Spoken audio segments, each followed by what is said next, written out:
Barnaamijkeena ciyaaraha ee maantana waxaan ku eegaynaa kulankii xiisaha lahaa u dhexeeyay ee FA Cup-ka kooxaha Man City iyo kooxda Chelsea.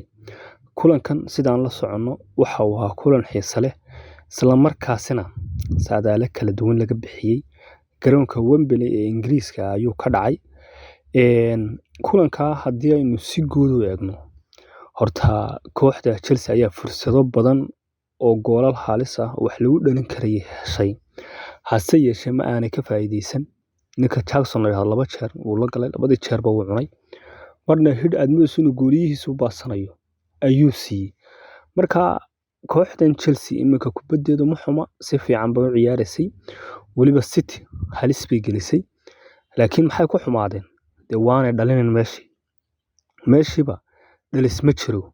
Marka dhalis la'aantaas ayaa horta cadibtay sidii la socono position-ka iyo kubad haysashada kooxda Man City cid ugu maraysa ma jirto iyada haysatay 60% ka badan bay haysay.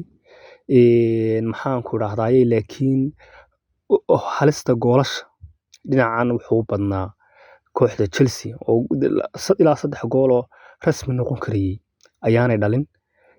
Iyaga laftooduna waa sigeen laakiin marka la eego fursadaha qaaliga ah kooxda Chelsea iyo fursad wanaagsan kama ayna faa'iidin. Mid kale tababaruhu marka hore inuu Raheem Sterling uu beachka ku soo bilaabo maahan sababtoo ah ninka kooxdan City inta badan goolasha ka dhaliya ee farsamooyinkeeda yaqaana marka ninka inuu ku soo bilaabay ahayd bedelka laftiisa xilli dambe oo ay kala dhaceen butigo malaha wuxuu islahaa 120 daqiiqo la ciyaari doonaayo 30 waa lagu daray la doonaa laakiin may noqonin oo wax way ka badbaadeen City. Gool qurux badan baa Bernardo Silva ka dhaliyay. Marka ninkii muxuu ahaa Pep Guardiola oo yaabano isla wani caawana talo sidii Real ba lagu surmi doona ayaa horta laga soo gaaray oo kubaddaasi sidaas ayay ku soo dhamaatay. Finalka FA Cup-ka England waxa uu gudbay kooxda Man City. Tababarayaasha oo hadlay kulanka kadibna waxa ay sheegeen Pep Guardiola waxa uu yiri mid kasta bartamaha wiigan ciyaarna macnaha nasasho maanu helin.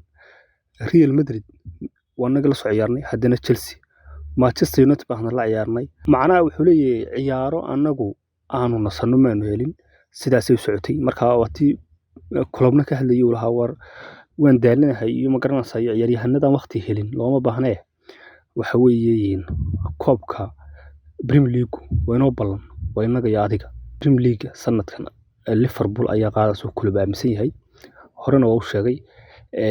Laakiin Pep Guardiola waa runoo ayaamahan waxa ka soo hadhay war inagu waanu daalo fursad fiican oo ku nasano nalama siinin.